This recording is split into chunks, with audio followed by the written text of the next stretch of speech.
and welcome to episode 527 of the Awesome Comics Podcast, a place where the small press makes one hell of a big noise. My name is Vince Hunt, and joining me as always is the artist and creator of the epic webcomic series Vanguard, Dan Butcher. Hello. And a man who, well, he's always got a hot drink in his hand. What are you drinking tonight, Tony Esmond? I'm drinking from Chasing a Dream, the Daryl Thorpe mug. Lovely. There you go. But what are you nice drinking? It's always coffee, man. All I drink is coffee. All you drink is coffee? Oh, that can't be good for your system, can it? Yeah, pretty much. I can have a coffee at night and it not affect me. Oh, nice. Yeah, I'm all right like that. You're on fucking black belt tier coffee drinking. If you can do it at night, Yeah, it don't affect you. never has. I don't know why. Yeah. I think I drink so much of it, I'm dead to the world. Yeah, you know, there's that much gear in my veins. Yeah. It's not. Do you have milk, powdered milk, No, just black. oat milk, Yeah.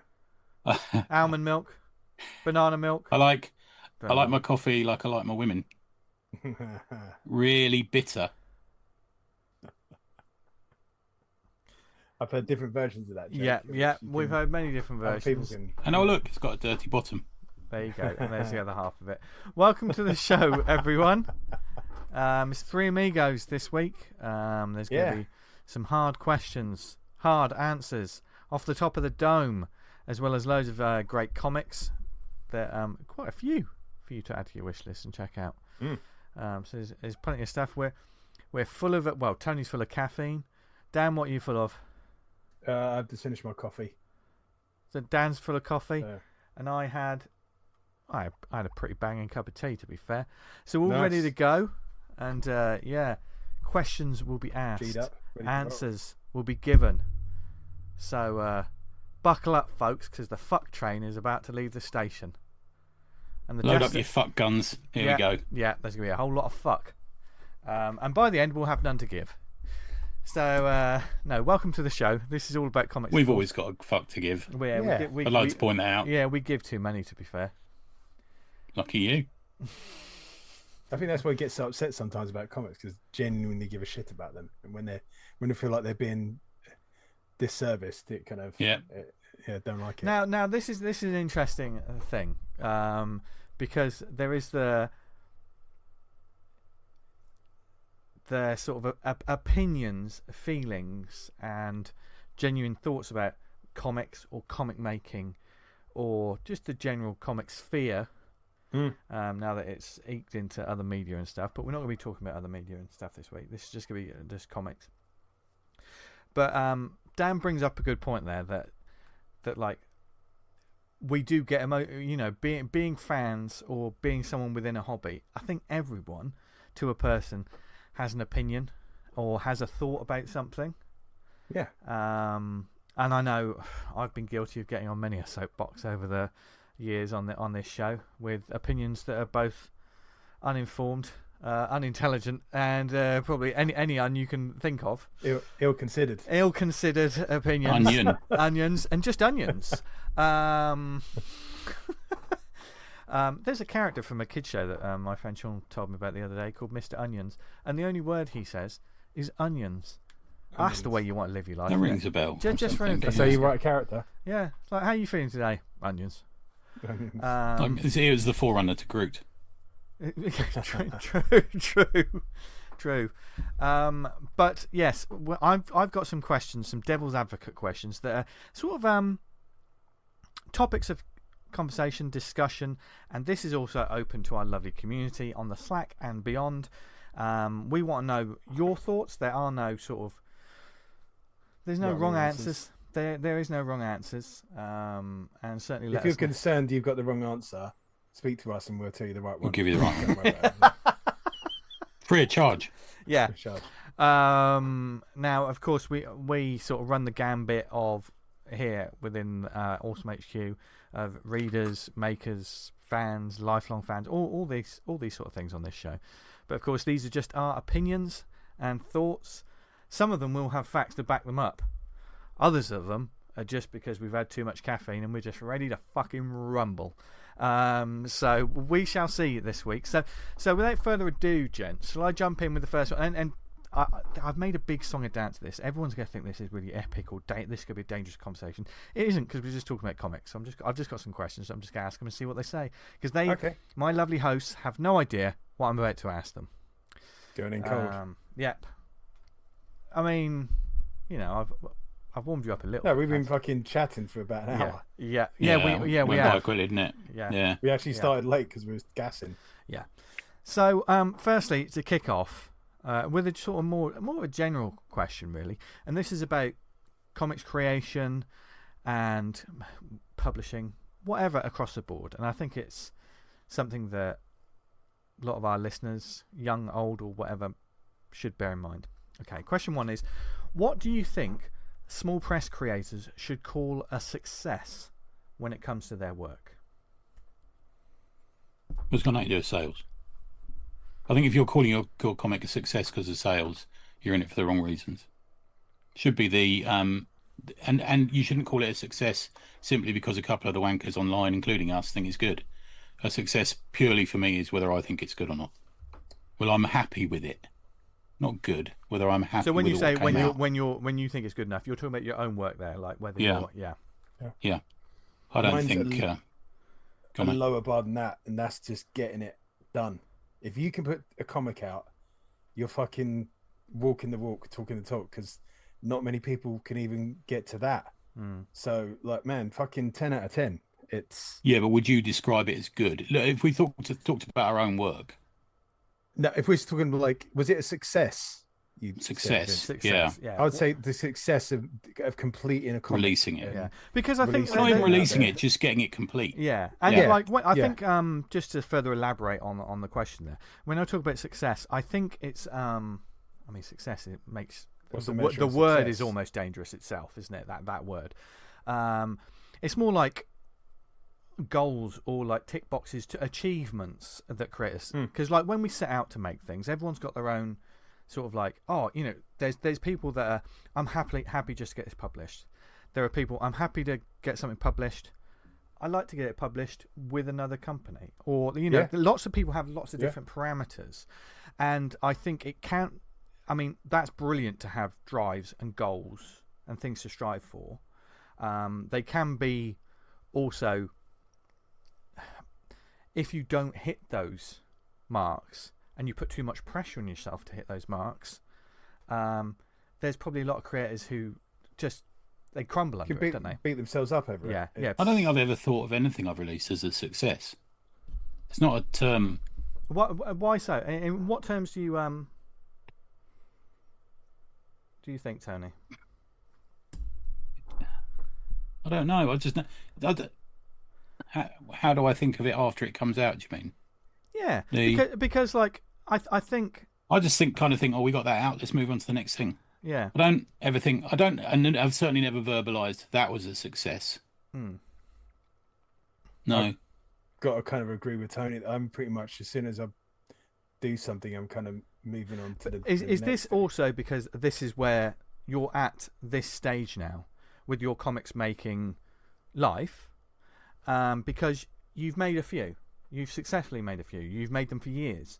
So now... Yeah, I mean, that's the word. I've successfully made it. It's lesser achievement / hurdle, or whatever you may call it.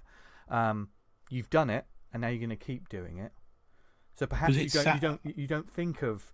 I mean, put it this way. Like Dan's been saying, and maybe I've termed it wrong when I said success, but every time you guys put out a book or a webcomic or whatever it is, that's a massive achievement that a lot of people... Yeah, so I think success maybe is the wrong word. I think satisfying. Yeah. I find it satisfying when me and Falpy or me and Cliff or someone put a book out. That is satisfying. Is it a success? No, I've never thought in that term.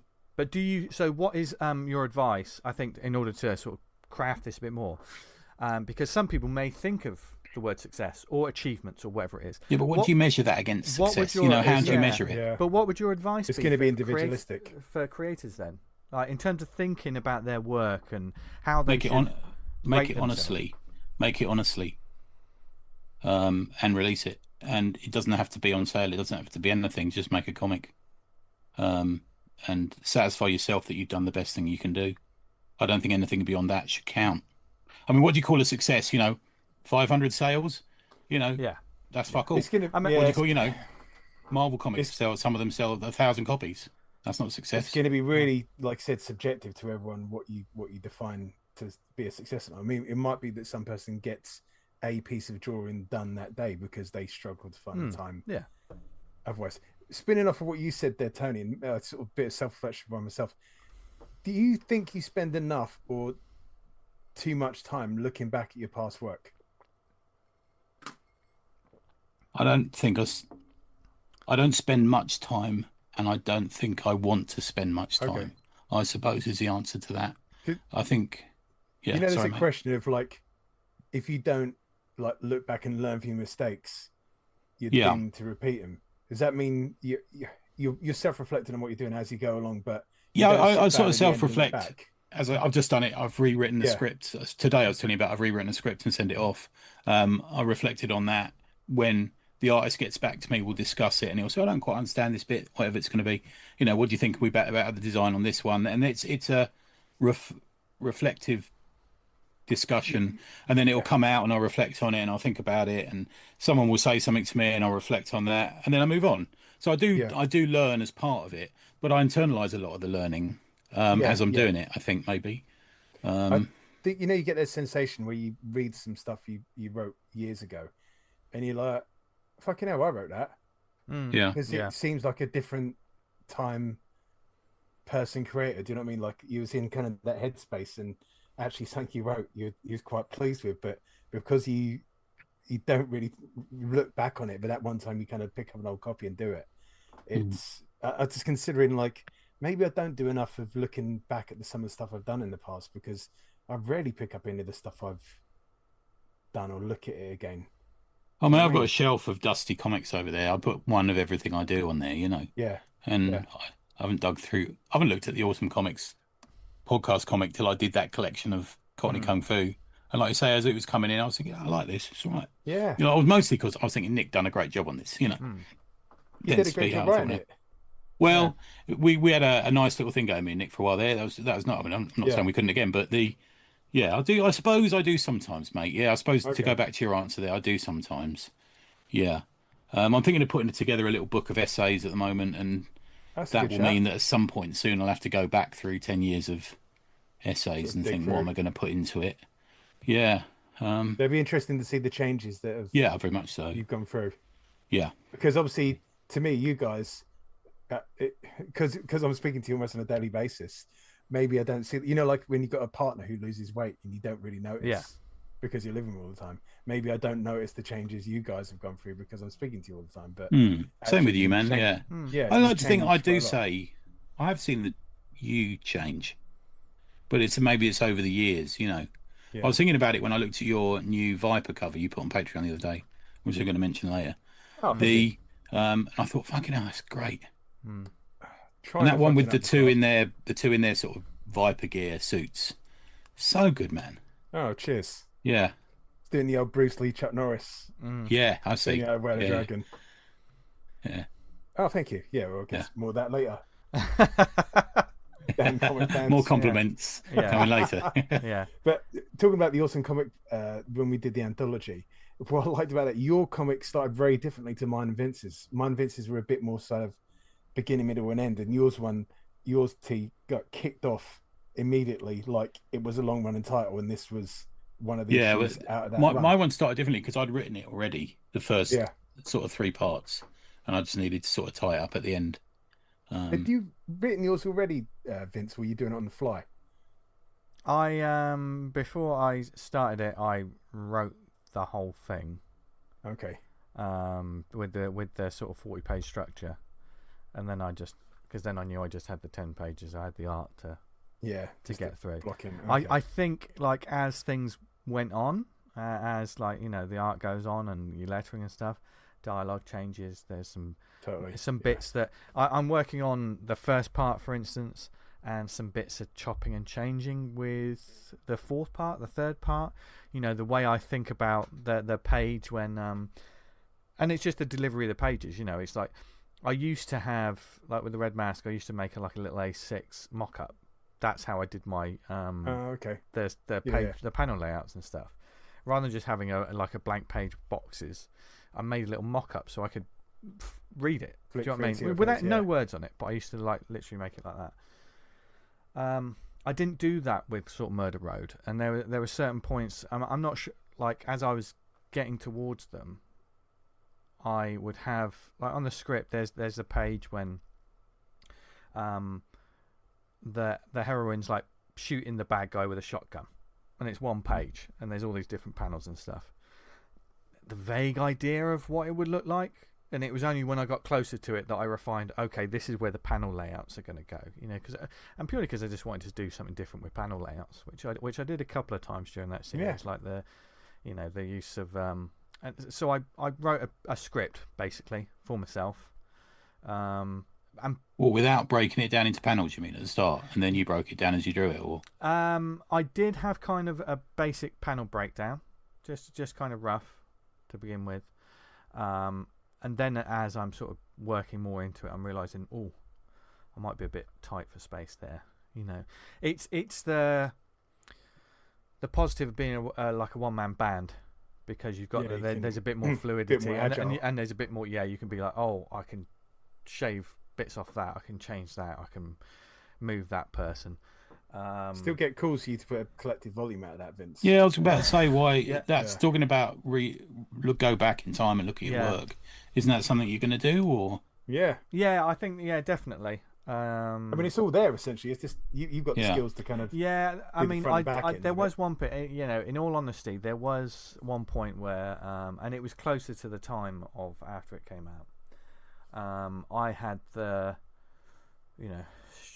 well, I mean, it was a bigger idea for me, but stupid idea / thinking like, I'm going to do the director's cut, and I was going to put a couple of pages and scenes into it, like a bit more gore, a bit more, do a bit more stuff like that, and then I was going to have like an article in the back, like an old Fangoria article. I was going to add all these bits, so I was going to add another 10 pages to it essentially, and then put it all together. And I jotted down some bits for ideas, and I didn't have to re-script anything. This is just sort of like, these people are being attacked on this page, and then it cuts. You're not going to have the cut. You're going to see what happens to them over 2 pages, and then we move on. Do you know what I mean? So I was sort of structuring like it wouldn't break up the rhythm.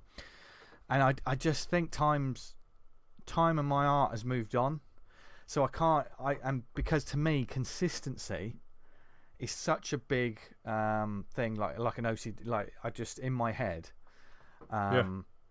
If I went back and did it now, it wouldn't look.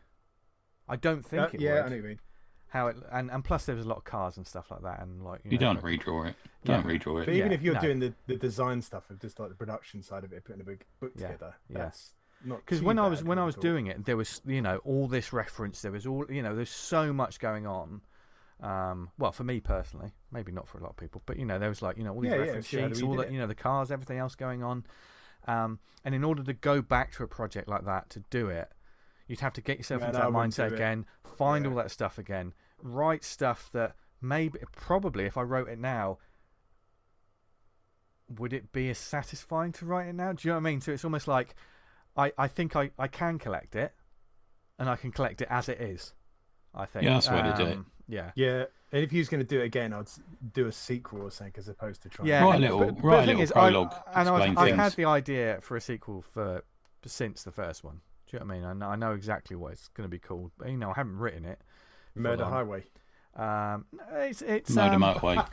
Murders Road. No, it was Murder Road 2. Speed Demon was the. Oh, okay. It was doing the classic 80s movie with the 2 and then the subtitle. Yeah. M4. Yeah. Congestion charge. No, that sounds like that sounds like a late 90s Arnold Schwarzenegger film. Yeah. Congestion charge. Can I, before we finish on this question, can I just go back and it's playing on my mind where I said I don't consider things to be a success. I think that's not true. I consider Kickstarters to be a success because we go over the line. That's the difference. Okay. Yeah. That's the only thing I think. But they are something that it is. I mean, it's there. It's a success. It's a making it and delivering it. Yeah, that's a success. Well, there's two different ways I do comics. It's made the financial amount with its success. Now that's when I say success, it means that Falpy gets paid. Yeah. Because if I make a comic myself without Falpy, I just finance it myself. But surely also, do you then count the fact that when you've finished the fulfillment, that's when it's a full stop success? I've never used that. Do you know what I mean? term. Because then if you think about it, the thing as it was is done, onto the next thing. But that was because there's the success in terms of monetary and people getting paid. Yes, I understand that. But there's also the success of delivering a product to the people that wanted that product as well. Well, I mean, that's like a success of postage and a success of, stuff like that. I mean, we may sigh about it, but there's a lot of people that can't do it, Tony. Successfully funded is different to. I've never said, "Oh, that was a success." It's not something I would say. Yeah. I've said, "Oh, that went all right. What's next?" Yeah. That's kind of more likely to be what I've said to Falpy. Yeah, it went all right. What should we do next? That's how it goes. Yeah. I think there's something sort of slightly full of yourself when you're saying, "Oh, I'm a success. That was a success." I mean, I don't like that. Yeah, I would advise creators to stay away from it. I can see it needles you a little. Yeah, it's like these people are saying, "I'm a massive success." My massive success with the last copy of Bum Night 3 is, backslapping. Get fucked, mate. Yeah. I think because we're British, we don't like to see that too much, do we? I mean, I think, and if I was to word it in a way, as I said, it's a dangerous word. But if you're going to use the word success, use it to yourself internally. Like, I finished that page today. That was a success. I succeeded in what I wanted to do that day. I wouldn't use it in any term of like. It's a funny word. It's an emotive word. Yeah. I don't. I've just finished the script and I haven't thought. I'm happy with that. Yeah. It's not a success. I'm happy with that. I've successfully completed the script. Yeah, I've successfully made this coffee. Yeah. But I've successfully driven to the garage and bought a Star Bar. Yeah. Some people, they live too much in that world, don't they? Yeah, but no matter what we think about it, there are people who use that, who live their career and their hobby or whatever it is by a success by that parameter. But it's not just make comics and be happy doing it. That's that's what it is. Making a comic is fucking hard in itself. So many people. I think satisfaction's a good word, Tony. I think satisfaction. Yeah, I like that word. Yeah. Even if you can't get none. I can never get any. 58, I know. That's completely different. Okay, another second question, and these questions are going to go. It's like a sat nav that's got on the blink. We're going to go in all directions. Superheroes. Okay. Are indie and small press genre comics and heroes seen as the black sheep of the community in the wide I think you're going to have to clarify what you mean by black sheep for me. If you in the Indian comics and small press world, people who make it superhero comics a bit like kind of like there's that kind of people have a it's if you sort of if I can make the sort of comparison to music, is if people who just listen to all this indie and chart stuff and just go, what do you listen to? I listen to metal. They immediately think, oh, that's not as classy, that's not as legitimate as other comics. And I feel that superheroes and genre horror, whether it be horror or whatever, can sometimes get that label anyway compared to what other people consider to be worthwhile work, but then put it within the small press and indie scene where there is a vibrant scene of a lot of people doing superhero books. If we focus on the superhero genre. So I think it's I've just looked it up in the dictionary. A member of a family or group who is regarded as a disgrace. I wouldn't use disgrace. Yeah, that's why I think it's to me it's a little bit of a strong. It's not really disgrace. Descriptor. I think it's not as legitimate's the wrong word as well. Not I was going to say fashionable. People have preconceptions. There's the fashionable. It's that sort of you make superhero comics. But if you sort of never mind. Generally, I think people look down on like comics anyway. I think that's fair. But they can be a little bit dismissive. Would you say sometimes of an indie? Oh, there's and people small out press? there are massively dismissive of superhero comics. Yeah. More so with indie and small press. If you make your own, massively more so. Yeah.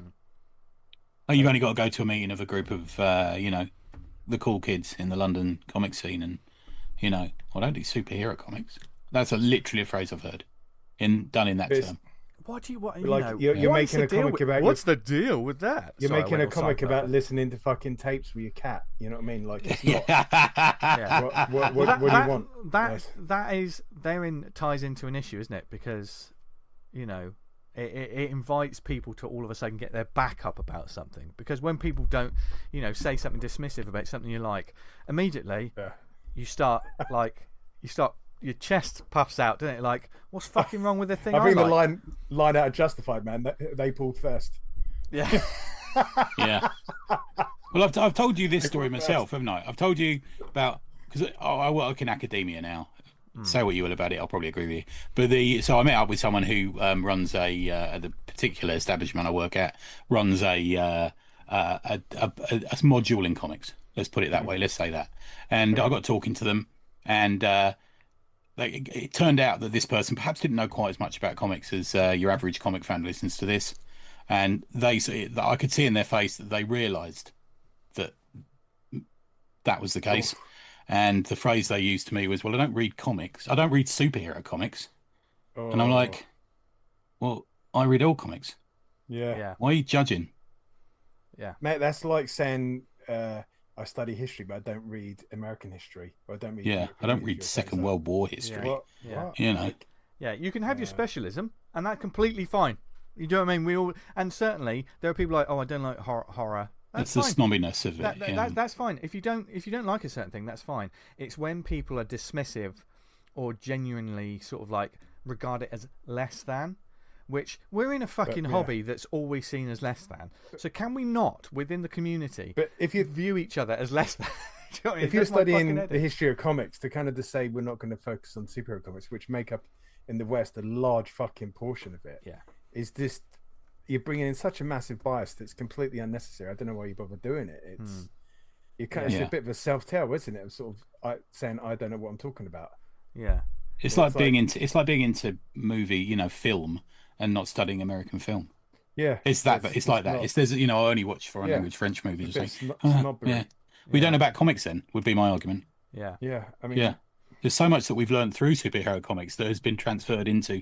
All you got to look is Clouds or someone like that. Clouds did that book recently where he, part of it was a war comic because he wanted to homage, Kirby's war comics. If you kind of press someone like that, your person you're talking about, if they said about war comics, I don't read war comics. It's like, well, what about like Charlie's War and this is a whole wealth of titles. there might be something for everyone. But maybe they've kind of like so it's a bit telling that they've instantly got that kind of reaction of superhero comics. I don't read them. It's like, I mean, it's an age old sort of tale as old as time with comics, anyway, isn't it? I mean, certainly, what the UK scene in the 70s, 80s, or whatever, was seen as in the wider media, and it was hard to get away from that bam, crash, kapow mentality. And it feels like there's almost been like an overcorrection because it feels like, I mean, it only feels like that because I'm, the algorithms or whatever give me more comic content, but it feels like, there's more comics and more creators and stuff about, and more people talking about comics that I would have fucking adored when I was a kid if more people were talking about comics. But there's also a sort of like, this is a piece of art and this isn't. Do you know what I mean? There's still snobber massive amounts of that. Massive amounts who don't think that John Burns is art. You know what I mean? I think to play devil's advocate with preconceptions, I think there is partly people who think that small press, let's just say small press superheroes, this is wrong, but there's a preconception that some people think they play into the cliches and are secondary products compared to the mainstream Marvel and DC product. Yeah, I think there's a little bit of that sometimes. To be fair, and sometimes that is true. Justified. Yeah. I mean, I talk about sort of preconceptions and me slagging off people who make comics about their cats, and that's a preconception. And I've been fucking proved wrong on that more times than I can remember. Yeah, there's the odd comic out there about someone who's sad that I've enjoyed. Yeah. There's also a lot that I don't. But it's when I think there's a general statement of like, comics, you comics with something to say. And when you say something like that, it feels like, because it's such a deeply... it's not always a deeply personal... sometimes if what you have to say is, I fucking love superheroes, I take them seriously and here's a good story of it, that's that's the same as like someone opening their soul to me while they're eating a bowl of cereal. Do you know what I mean? It's if someone's passionate about something, and like that comes across in the creative works. I always find it like really endearing and really engaging. Well, I think this falls back on that time we decided to sort of explore what genres we didn't read, and I think I couldn't really think of anything. But I said cyberpunk, and Dan, you went, "What about hardboard?" And I went, "Oh yeah, I've read that." And then you said another one, and I went, "Oh yeah, I've read that. I like that as well." Yeah. And I don't know if there is a genre that I said I could say is like 100% do not like. Yeah. There's not one. Fucking, I even like some romance comics. Do you know what I mean? It's like, yeah, I couldn't throw a whole genre in the bin and say I don't like that genre. I could even say I don't like. I could say I don't like jazz music, but there is one or two pieces actually. Yeah, maybe furry comics. I don't know. Maybe that's an outlier. Yeah. I mean, we're not here. Man, I can get you on that. Black Sad. Fuck, you're right. Yeah, you're right. I mean, you're right. Yeah, Usagi. You're right. Usagi. Is that furries? Though? I thought I was thinking more of like, yeah, comics about people who are furries. But that's that's not a genre, is it? That's not. Well, hey, we can make anything genre. Yeah, I mean, we're not here to give like hard and fast answers and like solve problems. You know, that's not the point of these questions. And I mean, I'm certain listeners that a lot of you would, you know, we'd all love to have answers like, but how can something like this particular thing we've spoken about, small press, the perception of small press and independent superhero comics, how can that be changed, made better, rehabilitated? Well, unfortunately, like the stereotype is, and it's been reinforced to me a million times over, is it's usually people wanting to write their own Batman, Superman, Spider-Man comic, and you pick it up and read it, and it's just like it's just that. And why people, I can understand the passion and people wanting to do that, but when people pick them up, it just reinforces that belief that this is what superhero comics are. The only way you change it these days is by word of mouth, and word of mouth doesn't spread enough for comics. For it to change. And obviously there's some bigger hit, you know, there's the massive hitting indie titles that obviously, but back in the day they were doing, like taking Invincible. What we know as Invincible now is a universe, a genre. We love Battle Beasts, etc. You know what that's been. But when Invincible started, people could have quite easily said it's a Spider-Man clone. It's this, that, and the other. So it had to do something. I think the one I always think about is because we want to turn the heads of the too cool for school indie kids, don't we? Around the so they're the people who generally I see as who we're talking about here. Not everyone, but who we're talking about here. And the one I would point them towards is Black Hammer. Because you've got Matt Kint drawing a Black Hammer. You've got, Jeff Lemire, who we'll be talking about again later, drawing a Black Hammer. You've got the cool kids who are seen as indie styles drawing a superhero book. Yeah. You know, in a slightly reverential to Marvel and DC. I mean, it's kind of the Justice League, isn't it? Really, a lot of Black Hammer, but it's one that the cool kids could read. To be fair, like if people turn up and they're carrying this baggage, like I don't like small press and indie superhero comics. I'm like, okay. Yeah, that's on you, man. Yeah, if it's not your bag, it's not your bag. Yeah, then if you come across and you want to kind of actually get some good title recommendations, but it just feels like an unnecessary prejudice to state that off the bat to me. Yes, you know, like well, you know, if they said to me, "Oh, this is a romance comic," I wouldn't say I don't read romance comics. Yeah, I'd say, "Oh, what's it about?" Yeah, you know, it may be fucking amazing. Yeah. I mean, you know, our eyes are always a little more open than a lot of people. I mean, due to the nature of this show, because we just read. Yeah, this is a comic about me being sad. Yeah, nah, I'm all right. Over the years, we've all been enlightened by the stuff we've read. And, there was tons of comics and genres that I didn't really know that well, and I've read a lot better read or more read, having been on the pods. Yeah. I'm all well versed with a lot of different types of comics now, but you know, I think it's just if you don't like something, that's fair enough, but don't be dismissive or downright insulting to it. That's just snobby is the word. I don't like the snobs of comics. Yeah, I do. When they say that to me, I think if someone says I don't read superhero comics, if they give me that patronising eye, I usually think you're probably just reading the Fantagraphics releases. You're probably not reading that much. Yeah. No, that's for me. That's a tell that they're not reading that much. Yeah. They might be reading what's been like the top 10 graphic novels that year by the Guardian or something like that, and you're just not well read. Especially to follow on some comic history. Yeah, to follow on from that anecdote, that I gave you. I then later on got an email from one of that person's students saying I do a superhero podcast. So I replied, "That's interesting. I'm on a podcast too." And he said, "Yeah, mine's about the animated Spider-Man movies." Okay. Good. Not technically comics. Yeah. Okay. Crack on, mate. Is there a lot of fucking material there? I don't know. But Never listened to it. Yeah. If he fucking loves it, Up to him. If he enjoys it, fair enough. Yeah. But I think that's one of the problems is people see that as comics. Yeah. That's the problem for us these days. Yeah. And it's not. Yeah.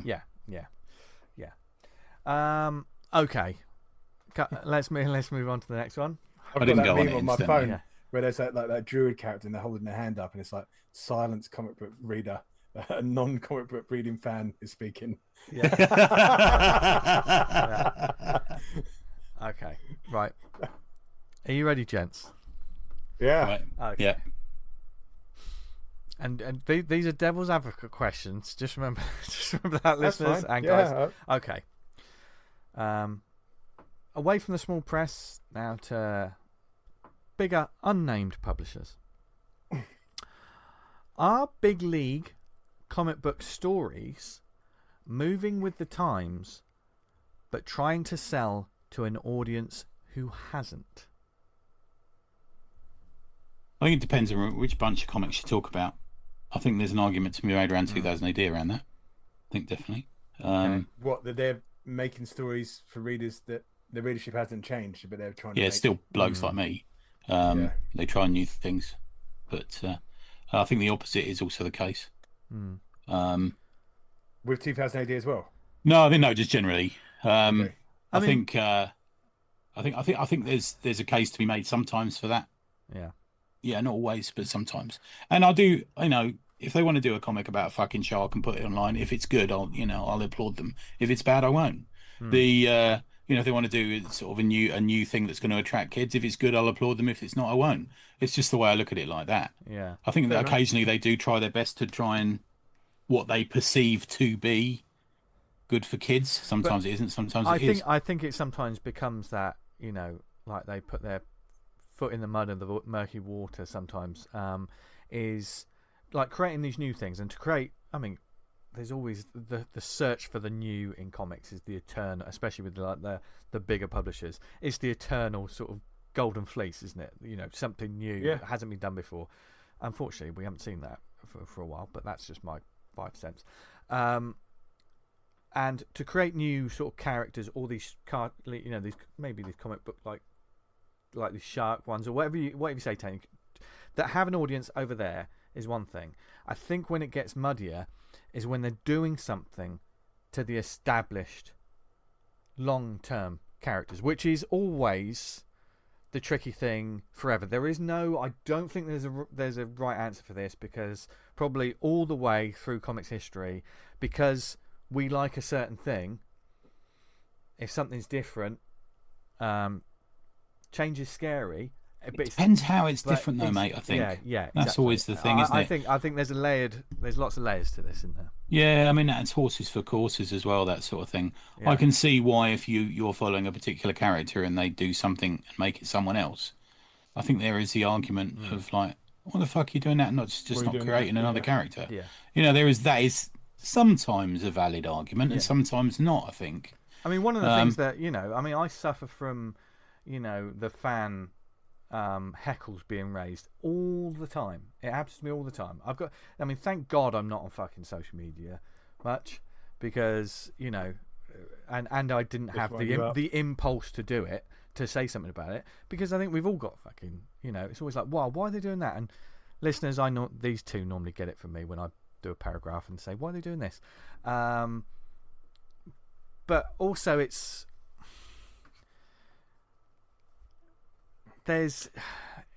trying to find new things, isn't it? And the thing that gets me is when they have a series. I completely lost my train of thought for a second, but I'm back now. When they have a series about a character and the supporting character is the main character and it's not about that fucking bothers me across the board, right? If a supporting character is that good, give them their own fucking series. It does my nutting. See, I started. I got to shut up. Right. It's usually because of the they don't know. I presume because they don't know the main characters. So they Also, have it's to introduce. poor editorship, I think. Poor Yeah. leadership from the editor sometimes. You know, if you're going to do a Miles Morales comic, don't do it about the side character, 50% of the time or whatever it's going to be. It's all right, the odd thing. Yeah, We you- always you- had the odd issue, didn't we, that was Yeah. about, I don't know, the Impossible Man And or sometimes Herbie or something like that. Sometimes those issues are highlights, aren't they? Nice little issue, nice little Yeah. sort of breaks up. It's like when you have a tasting menu and, clears That's your, usually your just to palate. offer a different insight into the characters, and it's still well done. Usually, when they read it so much nowadays, it's because they don't know what they're talking about, and the only way they can do it is by having this other person. And The Death of the Silver Surfer, which we mentioned off mic earlier, suffers a little bit from that because it's seemingly about another character mostly than it is about the Silver Surfer. And if it was, John Smith investigates the death of the Silver Surfer, you'd accept it. Yeah. But if it's on every cover and you're a Silver Surfer collector, you're going to go, hang on a minute, what's this? I think it's a bit of that going on. Yeah. But it's different for some things. I remember the Legion used to do the odd issue, which would be a spotlight on Cosmic Boy or a spotlight on Starboy for a whole issue and stuff. And it broke up the Great Darkness saga that you're just entrenched within. And it kind of worked a bit for me. And we used to get that with one-shots, didn't we? Every so often you'd get a one-shot, Marvel premiere or something like that. You'd read, there's an issue about Wonder Man or whatever. And I kind of quite like that. But I think if it's a long-running series, if it's constant, then it's ridiculous. Do you think with longer running series, the themes of the series are harder to deviate from? Never mind like the characters and stuff, but the general, like there's usually a central point to a lot of these series that everything kind of stems around. The sort of core premise. The core premise, never mind the character, and usually, even if there's just one character, the core premise is always something, isn't it? That if X-Men became a book about constantly going on fairground rides for like that, people would say, well, hang on, that's not what they're about. Do you know what I mean? To make that sort of comparison, do you think people are trying to get away from the core of what the original comic books are too much, and that's the danger that maybe I'll be honest, of the three of us, I'm the one who reads the most monthly. Yeah, totally. Yeah. Oh, and, yeah. I've kind of I think it sometimes isn't, it sometimes isn't. I think, I know and some the thing people is, I don't smash it. I mean, Tony's always telling us, this series is really good. There's some surprising ones that are good. And I think sometimes it happens, sometimes it doesn't. And I think the problem is the short-sighted sales grab of Marvel and DC, especially Marvel at the moment, where the comics are constantly being rebooted. They're looking for a sales bump through exactly the same comic being rebooted or a completely different comic story coming out for the next Thor series. I mean, Thor's just been rebooted again and again. And the core concept is just fucking lost. Like a lot of these, we've got no idea what the core concept is meant to be in Thor or fucking Iron Man or Captain America anymore. Yeah. There's a few that live on. I'd say the Ghost Rider is an easier one to keep the core concept because it's the duality of the characters and stuff. But I think a lot of them no. And the problem being is the sales. They're looking to just reboot, so it's lost. It keeps getting lost. Getting lost. That's the problem. I would have thought that'd have been like the law of diminishing returns, but I keep on rebooting. Surely, it's the short-lived. It's the old story. It's a jumping-off point, not a jumping-on point anymore. Yeah, because people do people buy issue ones now thinking, this is going to be worth a lot of money? Does that even anymore? Yeah, I don't know. Riptide does. I mean, but man, you got to fucking shift through a lot of shit to get a nugget of gold nowadays. Surely, yeah. Do you think we've lost a lot of the excitement with some of the bigger titles? Yeah, my readership's completely changed. I've checked out of watching some of the big. Yeah. Listen, when it used to be when I'd pick up a new X-Men title, I'd be excited. Now I'm thinking, I've got to buy this because I've got to keep the run. I almost feel bad about buying it. I mean, could come back around. That's the thing. Potentially, sometimes cyclical, and people have always said, well, there was this run in the 90s or whatever when it was like this, Double down, man. And it comes look back. at X Factor. X Factor was terrible, and then we got the Peter David run, and it was brilliant. But you had a long wait. You had a long wait for that. Yeah. I see that the big X-Men crossover they're kind of doing, or whatever the series of books. And I was like, oh, man, whatever that is, I'm not doesn't bother me that. Yeah. Like, doesn't even pick my interest. Yeah. One Well, fucking bit. it's interesting. There was some talk of it on the Slack the other day. I can't remember it. Matt Schofield was talking about, and a couple of others, Yeah. about the big sellers now are the absolutes and the and the ultimates. Yeah. They're the two big sellers now because they're uncomplicated universes. Yeah. The Batman Partly and quality going content straight to strength. mostly. Yeah. And I think, well, I mean, a lot of them aren't they? And I think, but going back to that core concept, these are Elseworld tales essentially. But in order for them to be successful, the core of that character and what it is has to be there. It has to be recognisable. Otherwise, we don't see it as a Batman. They're stripping away a lot of stuff to lay what is the heart of the character. If you look at the absolute Batman, it's a completely different character, but that need for justice, whatever you want to call it, is still there. Superman's a little bit off center for me, off target for me on that. Wonder Woman is more fantastical for that series. Martian Manhunter is completely, and well, not that there's a massive, loads of Martian Manhunter comics, but Martian Manhunter is very different. I would say the core concept isn't the same for that. No. Probably. Yeah. Those characters have been around, fucking stood the test of time because they've got something good about them and interested about them. Creators have had their chance to sort of put their voice to them. The reason because they're around is because they got value and worth. So like when you reintroduce the character and like I said, the core concept is strong and everyone can kind of I'd add to value and worth, I'd add identity to that, Dan. I think value and worth, but also identity. People know who they are. I mean, there's that thing that Harlan Ellison wrote that I circulated recently about there's like 4 or 5 characters around the world who everyone in the world will recognise. Yeah. And I'm going to say probably either Superman or Batman is one of them these days. I totally agree. Yeah. I totally agree. And I know, sometimes I get tired of it. Like people talk about how superheroes are like the modern pantheon, aren't they? They're the modern sort of folkloric. Whereas in ancient times they were talking about these great heroes and stuff. Superhero is now modern, the modern tale on these gods and monsters and all of this kind of stuff. So it just puzzles me sometimes when those epic characters are just sat in a coffee shop for fucking 10. Maybe I need to get you guys. I'll pick a series and get you guys to read an issue from it. Because I kind of think you're a little bit divorced from. Completely. I mean, I would say, and the thing is, the ones that I've looked at and occasionally thought, I think I might pick that up. And I know we did the book on it, the episode about the absolute ones, but the absolute Wonder Woman looks like totally my jam. So I just need. I almost feel like I need to give you a middle of the road. Mid-table, mid-tier issue. Not one of the big ones that I know you're going to dig. I almost need to give you the new Captain America or the new Iron Man or exceptional X-Men or something, and just see that this is just not the hits. This is because I think what's interesting about that, and Dan, I don't know about you, but if I'm going to be honest about the sort of mainstream comics reader I am now, I am almost no different to the person that isn't a comics reader.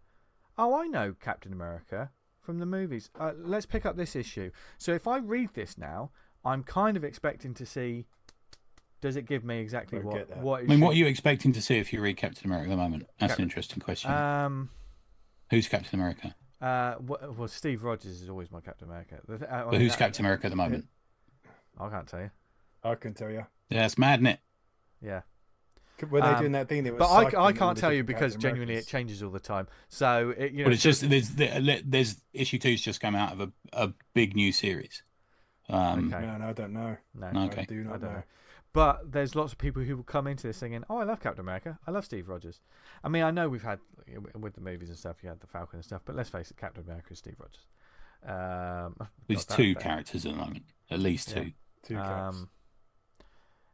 So chuck us a couple of titles, Tony. Have a little think, a little. I'll find some right fucking, the Millwalls of the Marvel and DC, the second division sales titles. Man, when and see I was collecting comics back in there and reading, I used to have loads of level stuff. Yeah. Like Yeah, reading all I the used to love all that. Justice Yeah. League International, all Yeah. that stuff was just like Fucking, it wasn't at the top and it wasn't at the bottom, but it was like I was reading, I was collecting. I was a massive Justice League Europe fan. Fucking loved it. Yeah. But Sears, forget about it. Right. Anyway. I bet that sold a few though.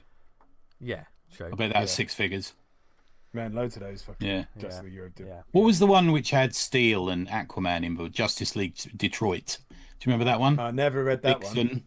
Never And, read that one. Yeah. yeah, that was it. Kind of came before they Because they rebooted did so it. many Justice Leagues that when JLA came out, it was a big thing because it was the original people being the Justice League again. Because everyone, they were all these smaller teams, weren't they? Oh dear, good times, good times. Anyway, right, next question. Here's another one. Can you separate personality from product when it comes to modern comics? I'm trying to. I'm trying to. I think that's. It's not unusual for me to read a comic before I look at the creators. It's a difficult one, isn't it? Because like, I have read especially if stuff you're on some kind of online space where the cult of personality is so big, it can either work for or against you with a creator. Let's be honest. It totally can. It massively can. I wrote a piece on this and then deleted it for last week's top and bottoms about what do we follow? Do we follow creators or do we follow characters? And I came to the decision that I do both. Okay. And because I'll buy a Wolverine comic, but I'll buy a Jim Starlin comic. Do you know what I mean? It's like both. But for me, it's an interesting one because I like following creators into their own independent stuff. But when it comes to the characters, the bigger characters that I have an emotional link to, it's the character that has more power than the creator. Does that make sense? Like so that example maybe Evan Dorkin. No, let's say Cullen Bunn. He's a more recent one for you. Yeah. You'd follow him into his Dark Horse Boom. Yeah. Stories. And I certainly have. I keep reading things and thinking, fucking hell, he's written this as well. Yeah. But did you read his X-Men title, for example? No, mind you, I was out of X-Men at the time. But right. Okay.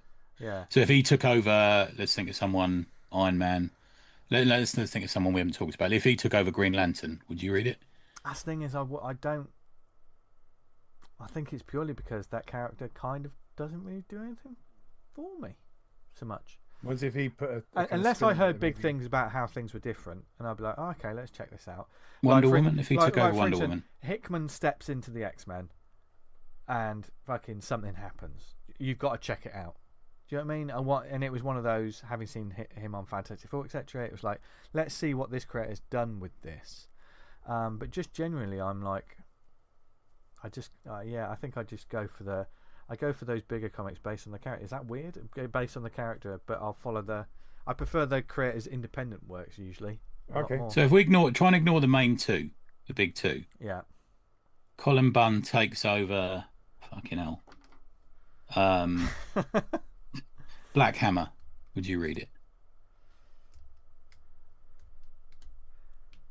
I mean, I'd be interested in it, but I don't. That's the thing is, I don't have a massive link to those characters, so it's hard to answer that question. Okay. Honestly, I can't honestly answer that question. Have you ever read a comic by? Actually, pretty good. Then you looked at the creative team and it's like, oh, they were involved. I don't particularly have a high opinion of that person. I have.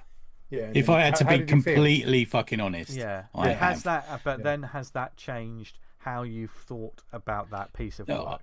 To be fair, the example I'm thinking of wasn't that's really good. It was like, yeah, that was okay. Yeah. Oh, okay. It's such and such. Sounds like it. Yeah. To be fair, it was someone who was involved in the letter written by Ed Piscor. Yeah.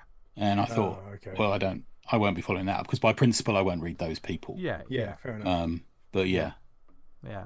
It was more of an accident. Yeah. Yeah, man, it totally can happen. Mm. You can. Sometimes you find yourself in a trade or a collection or something, and you read a bunch of stories, and then you flick through to see who wrote them or drew them. It's almost like if only we could live in a world where there were no personalities and they were just. Mate, fucking bring back the 2000 AD fucking art droids. You didn't know. There's the plus and the minuses for that. Yeah. But there was that little period. There's only a very small period in our reading lives where we haven't recognised the people. Not everyone, but we haven't recognised at least some of the people we're reading. I mean, back to when I used to read the Comics Journal and Comics Feature and stuff in the 70s and 80s as a kid, and I'm like, fucking hell, John Byrne's being really rude about Gene Colan in this issue, and I'm thinking, and long before the internet, when I met fucking Chris Claremont, and he was a massive to me. So, oh fuck, sorry Vince, but he was a massive bastard to me. It's like, oh, Yeah. Sorry, those two names. It was alliteration. Yeah. Yeah. But it's interesting, isn't it? Like, even if you like, for instance, perhaps there's no real sort of online presence, or there's, let's take the online cult of personality out of it, and you like a creator, and then they're at a convention, and not necessarily a big name creator, just it could be an indie or small press creator, and they act in a certain way that is, I don't know, a little bit above people, because sometimes when it's happened a few times, we've seen it a few times, creators walk around like they're A-list celebrities. Yeah. And that will immediately make me bigger think, person. I couldn't. Yeah. Well, I mean, it depends. We'd always like to be the bigger person, but it depends on who it is sometimes. Yeah, okay. But even to throw the devil's advocate into it, if they don't do anything to you personally, there's absolutely nothing personal in it, but there is that thing that just puts your back up, and you just think, oh, that was a bit odd, or a bit It's, do you know what I mean? there's a really bad example of it, so I won't name the person, but there's a person who did a Kickstarter recently, and beloved of a couple of our very good friends who I love very much, and he was an absolute bastard to a very good friend of mine once. Absolute, unflinchingly, in front of a crowd of people, and I thought, I just don't know whether I could do it. I don't know whether I could back his. You're gonna have to fucking give me the name of that after the show, T. Yeah, okay. Yeah. I just couldn't. Yeah. I'm not sure if you bring yourself to it. And to be fair, I thought, right, take myself out of it. Take my feelings for him, because it wasn't personal. It was for someone else. Take myself out of it. I don't mind promoting that person's work, because I see that as a little bit of a blip of something they did because they were in a bad mood or something like that. And everyone, I'm the worst. But people in bad moods and stuff. But I kind of, so you got to take it case by case, V. I think you got to, mate. Yeah. It's very interesting. It's very interesting. I mean, certainly, we have spoken many times on this part about like the cult personality in comics, and there's lots of people shooting themselves in their own foot, in their own face over it. But there's some people out there who are absolute cheeses. Do you know what I mean? Cheese bags who,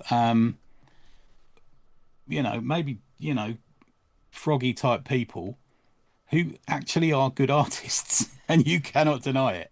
Do you know what I'm saying? Yeah. Right. Okay. So from that on to lighter questions. We're going to finish off with a couple of nice. I got one. So, can I insert my one? You can certainly insert your one. I'm ready for it.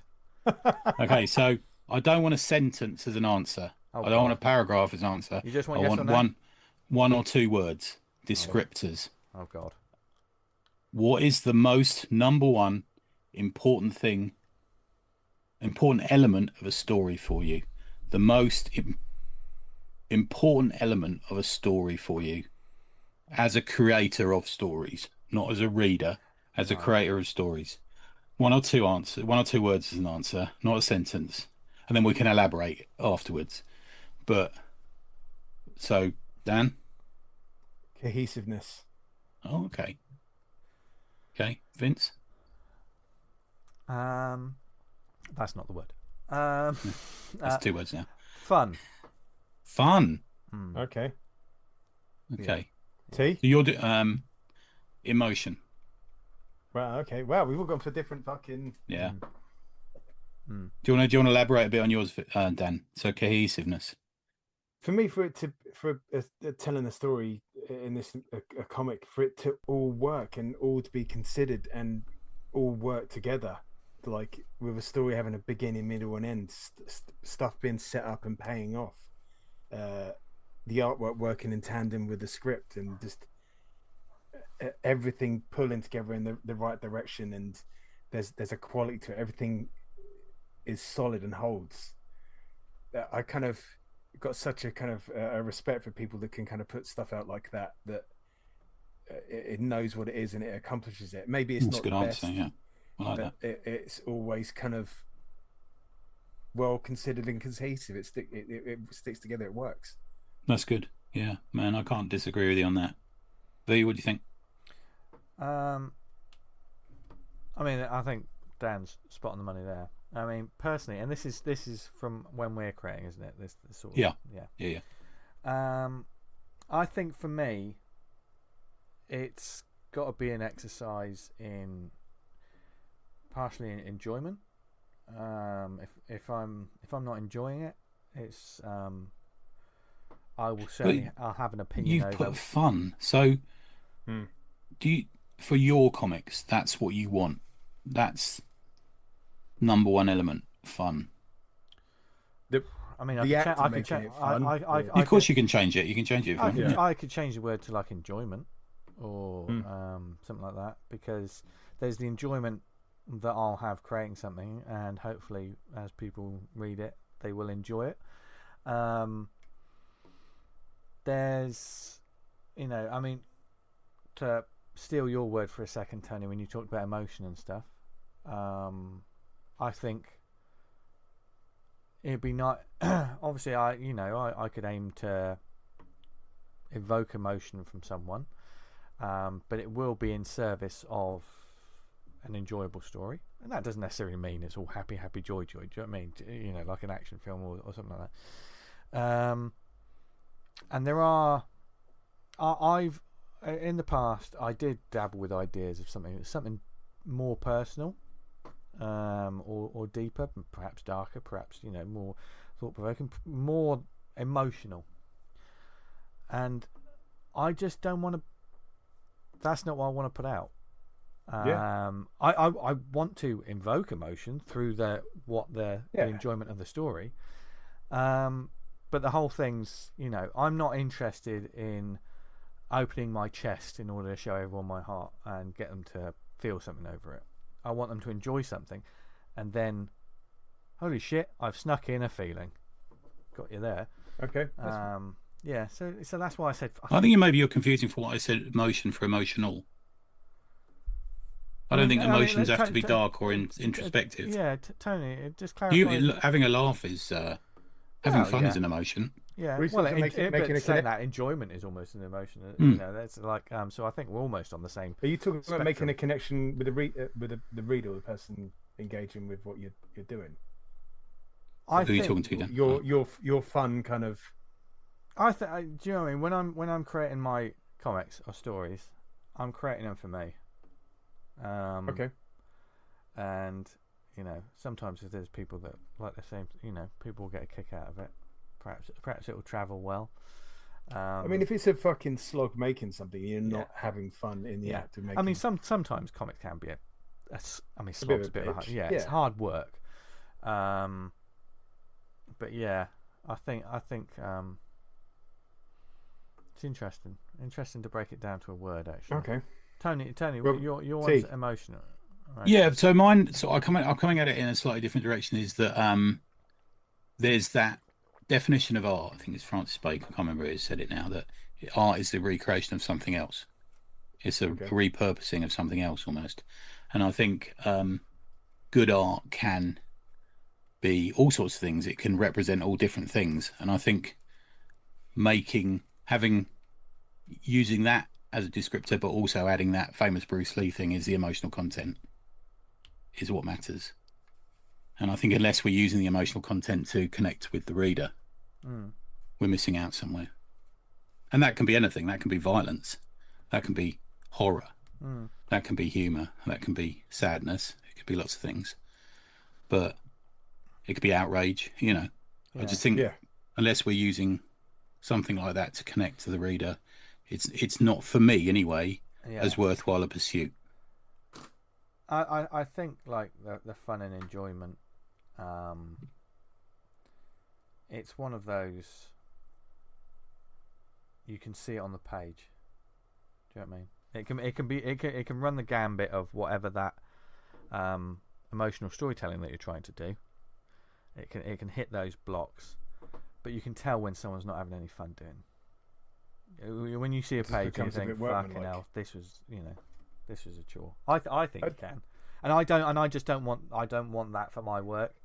I want to, if I've absolutely slogged on a page and got and done something super detailed, which is unlike me, and then afterwards I go back and then I'm like, oh, I'm really proud of that. There's that sense of enjoyment or achievement or success. No, I'm gonna take the best. But that's in service of everything else. Do you know what I mean? I think I've got to enjoy what I'm doing, which is why I'm cutting myself. Oh, so when you say enjoyment, you mean what from you personally, not what you're trying to communicate with the reader. No, because I want to enjoy whether I'm telling a story about, I don't know, a teddy bear with a shotgun that fires bubbles, or whether I'm trying to do something about like a slasher at a sleepaway camp that's horribly murdering someone. I want to get the same amount of fun and enjoyment doing it, and aiming to hit the marks that the story will have. Well, that could be two different things, though, can't it? Yeah. Oh, yeah, totally. But that's on me as a creator. I still want to have fun making it, and I think if I enjoy it, or hopefully when people read it, people will be like, oh, some form of joy will be shown on the page. I don't want people to read my stuff and think, God, he must have really hated this all the that. time. Yeah, I don't want my books to be fucking hedonism or fucking masochism or whatever it is. I'm getting my words mixed up, but I'm not completely certain what you mean there. So you want to enjoy it, and enjoying it in the emotion of you enjoying it, or the process of you enjoying it, is communicated through the page to the reader. If you want the truth of it, I'm now at a point where I'm not making comics at the moment, and there's a fucking billion ideas and half done ideas and stuff, and a lot of them get chopped off at the fucking knees because the fun goes out of it for one reason or another, or things just can't work, and then I beat myself up, blah blah blah blah, and I drown them in the bathwater. Do you know what I mean? These ideas, and I used to give a lot more of a shit about this could sound horrible, about when it was out in the public, when it was on the table, when it was, and I know that sounds really negative when I say it. Like, do you mean what people think about it? Yes. But that's in a sense. Growth, I think. I mean, that's yeah. We've all gone a bit that way, haven't we? Yeah, I think. I mean, I will always want people to enjoy what I'm putting out. I get a kick out of it, and I don't need people to tell me how great it is. When I was making the Red Mask, and like people were going, "Oh, my kids love this book" and stuff. It's just the fucking best feeling in the world. But now I'm at a stage where, like, I'm barely a blip on the radar. Do you know what I mean? In terms of like content I'm putting out, and I hope to do more. I hope to change that. There's no radar, babes. Yeah, I don't think so anymore. But I don't think think of you as someone who isn't a creator. I always think of you as someone who is. Yes. Well, because I have created. Do you know what I mean? I think I've got a voice and I've got something to say because I have. Well, let's explore a bit about. I'm interested in you saying when it stops being interesting. Let's explore that. Let's explore why it stops being interesting. I mean, do you do it over a longer period of time? Do you get a bit bored with the idea, or how does, at what point, if you can, don't specific example, but and maybe that sort of journey of, I hate the word journey, but that's that walk through it. What point and why has it recently stopped being a joy for you? The thing about you, man, and you and Dan, is that you're doing it on your own, aren't you? That's the thing as well. So it's not like me and Falpy or me and Cliff who just giggle constantly, which is invigorating, encouraging. What's happened? I think as time went on, became more critical. Right, interesting. More self-critical. Self-critical and self-sabotage to a point. I think to be perfectly honest, there is that sort of I will say that some of my ideas have been absolute bangers that would have been fucking amazing. I can honestly say that. But there's something in the development that I don't know, if something just doesn't work and then it stalls and then I have problems with it and do you mean like story beat problems, or how do I get from here to here, or something like that? Sometimes there's story beat ideas. There are, or something like, oh, I've got this great idea. How do I make that work? I've currently, I've got an idea for something, and I've got lots of like little bits of idea, but linking it together seems like an impossibility at the moment. I think there's legs to it. I think it could make a fun book, but will it get to that point? I hope so. I hope I give it enough sugar to keep going. There's no kind of consideration of an external how it would be received. No, and that before it gets to that point, and that's what sabotages. I think you don't have anyone in your head. No, I've got me in my head saying it. That's the thing about it, because I've had that journey as a creator of having this stuff, thinking, going to conventions and thinking, I'm just gonna fucking smash this. I'm gonna sell out of this. What I'm selling is what people want. I fell into that. Into that trap. Do you know what I mean? And having the harsh reality of the world. Do you know what I mean? Of being a comics creator, like everyone else is. You dust yourself off, you get up, and then now it's a point of like, it doesn't fucking none of that fucking matters. What matters is being creative. If I'm not creating in some capacity, I might as well sink to the bottom of the sea. Do you know what I mean? Like, my brain, there's always stories and there's always. Mate, that's what you're doing. You said your brain, you're overthinking it. Yeah, I am completely overthinking it, and I've been overthinking it. I think my greatest successes were always when I didn't overthink it. Do you think something, because behind the scenes, you did the graphic design for a friend of mine, didn't you? Yeah. About a year ago, I'm going to say. And he said to me, have you got a graphic designer I can have a chat to? And I thought, Vince, because me and Dan had done some stuff before that. I thought, Vince is a good shout for this. And he gave you ideas and a deadline. Do you think that would assist you in let's not call it performing, but do you know what I mean? Assist you in creating. I think it's because you did that straight off the bat. You went and did it straight away. When he'd come back to me and he said, "Oh, it's all done," I went, "Fuck me, that was quick." Yeah, so there's nothing. But my job is to do that. Do you know what I mean? Like my 9 to 5. Do you know what I mean? That's it's in the system. It's different when you're creating, because when you're pleasing a client, when you're doing something for someone else, there's a clear target. Always like the time you did my mate's leaving card from work. Do you remember? You did the 4 of us dressed as superheroes. Do you remember that? Yeah, I remember that. Yeah. And I've done commissions and stuff. Or when we did the kids comic together. Yeah. There's stuff like that. But when it's like, okay, Vince, what have you done for yourself today?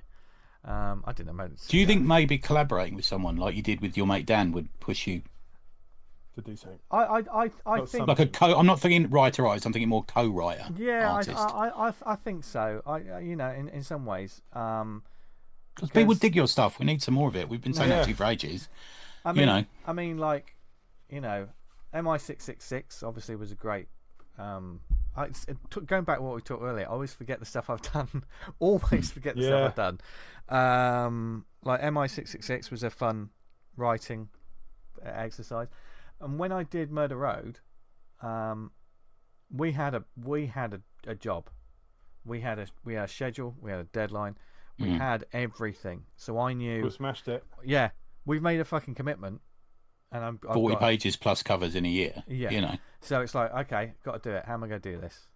And I think also in the crafting of that tale, that was a real, okay, what can I do so that I can manage that? Do you know what I mean? Because you don't want to make anything too, you're not going to create the fucking, hard boiled or something like that. There's never going to exactly. Yeah. That's part of the things you got to kind of factor in when you're doing these kind of things. Yeah.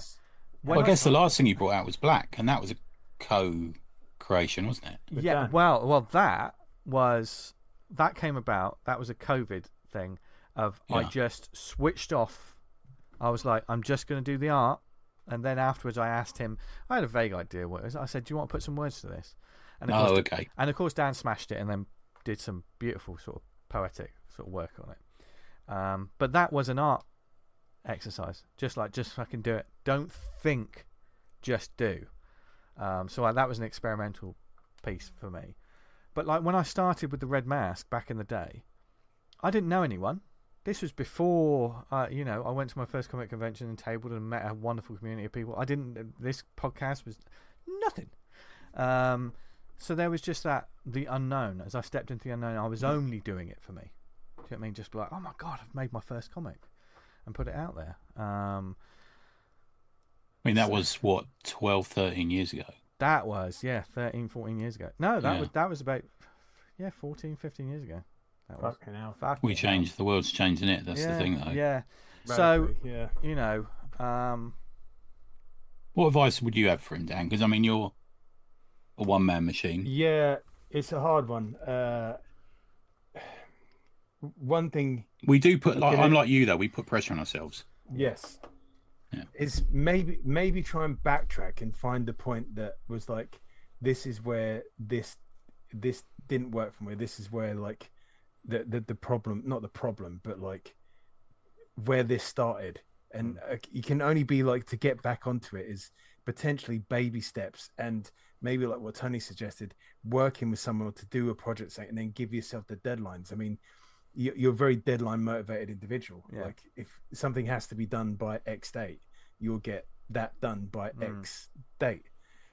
So it's kind of like, if you want to do it, it's kind of like self-disciplining yourself, saying, right, I'm going to get X done by X date and see where it goes. Yeah. But it's very hard because, like you sometimes get in your head and you kind of self-sabotage and you think, well, that won't work. This isn't not good enough. Or you come up with one idea and then by the end of the day, you've come up with another idea. It's going to be a tough one, man. Yeah. Do you think there was that sort of slight left turn you took when you did the role-playing game thing? I mean, that was creative. That was the same. That was that kind of felt like it had the same energy to me as and that one stuff you did. Because I do. That's quite recently. Yeah, and I do gaming on my spare time, and that's kept the wheels turning because there is weekly games and stuff. So I'm creating for that. So I don't feel like there's stumbling blocks there. I'm not drawing anything for that. No. But there is that. Okay, still creating. We've still got telling stories. And if you think about it, you're creating for a deadline because when you have that night, you've got to have something written. You've got to have something to think of. So I think that's why I love that so much, and I'd love to sort of put that to a project as well. It's sort of it's trying, and I'm just worried that as time goes on, the more pressure it's like, oh, I've got to come back. There's part of my brain that's like, I've got to come back with something killer. Whereas I don't. Mate, I know I don't. I just need to do it. Yeah. As someone who's 10 years older than you, mate, that'll leave you soon. Yeah. You can't give a fuck. You just got to do it. Yeah. Do it because you want to do it. Yeah. Don't let. And I think also, the pressure is almost, it digs in. Yeah. You got to leave it behind, and then you'll be free to make something. Yeah. Nobody cares. Nobody cares. Exactly. That's the whole sort of like, I'm just. Yeah, knowing that it sounds weird. Knowing that nobody cares. Make comics, folks. It's brilliant. But nobody. Yeah. You know what I mean about it. Nobody cares about. I'm on like a relentless quest to find another expression that nobody cares. It's not that nobody cares. It's not caring or not caring. There's like between that where there's an absolute like apathy whether you do it or don't. Just people don't even fucking engage in it. They don't think about you. They don't, yeah. Like I say, they don't care, but it's not a matter of caring or not. Yeah. They just don't think of you and they don't think about your output. Yeah.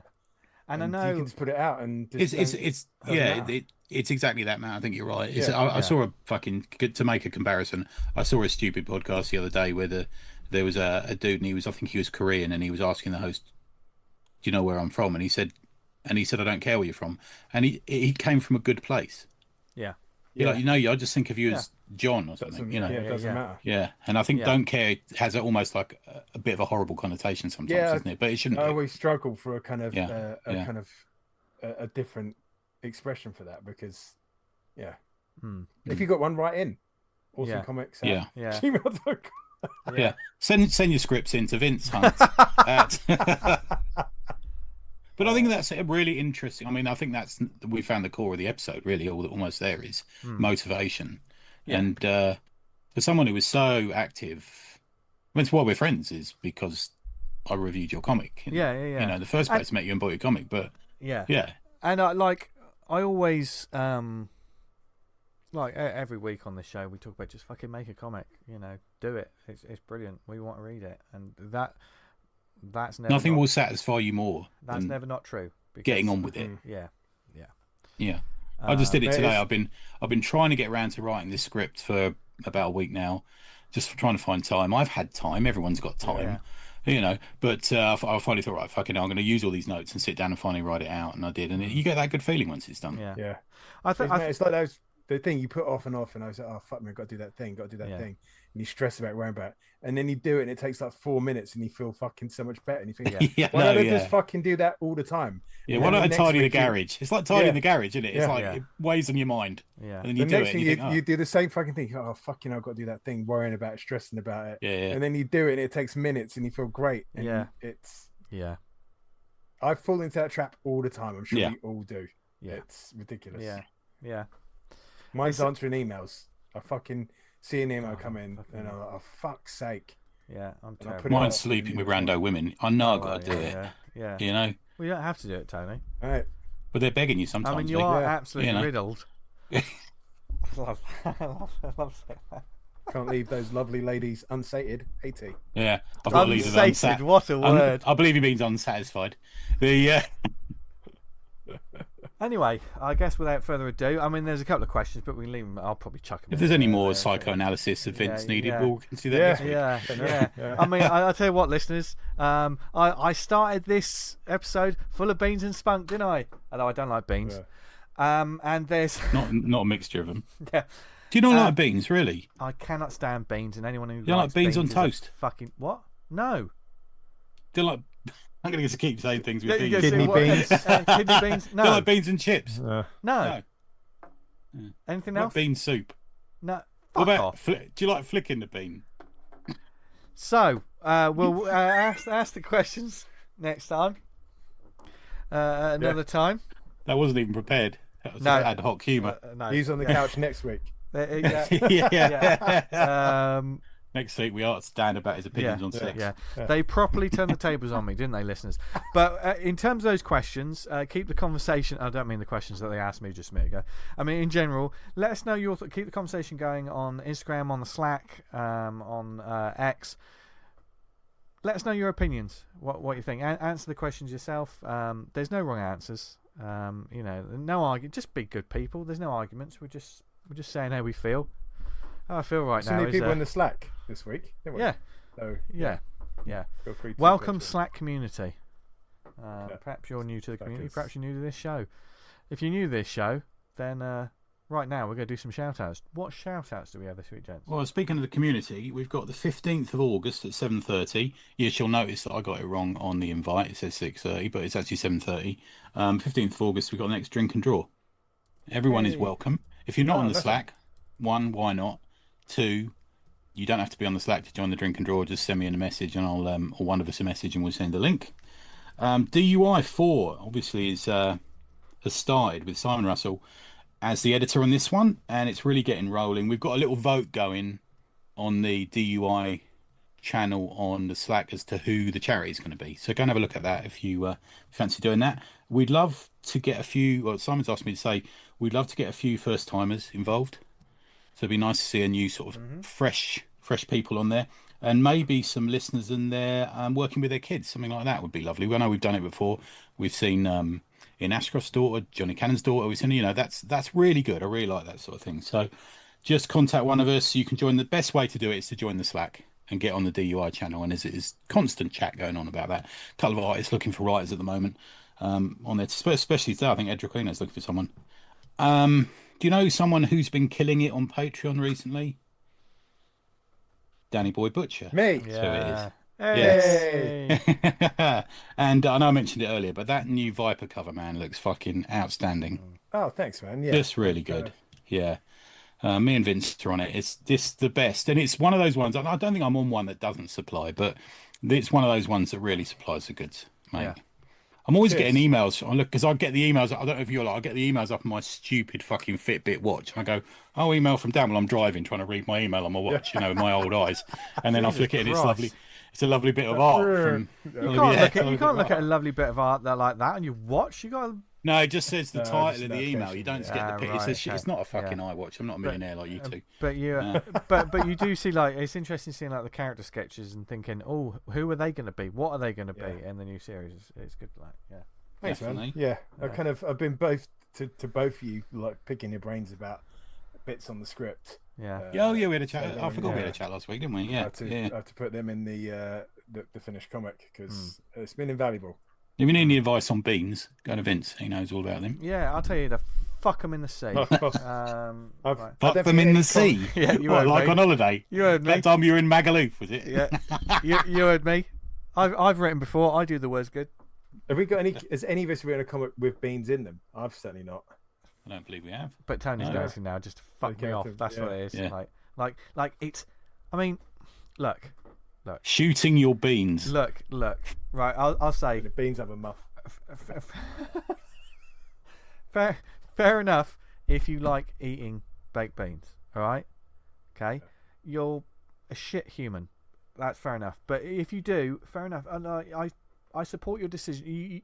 Your choice to make decisions by yourself. You do you. I respect you. You do you.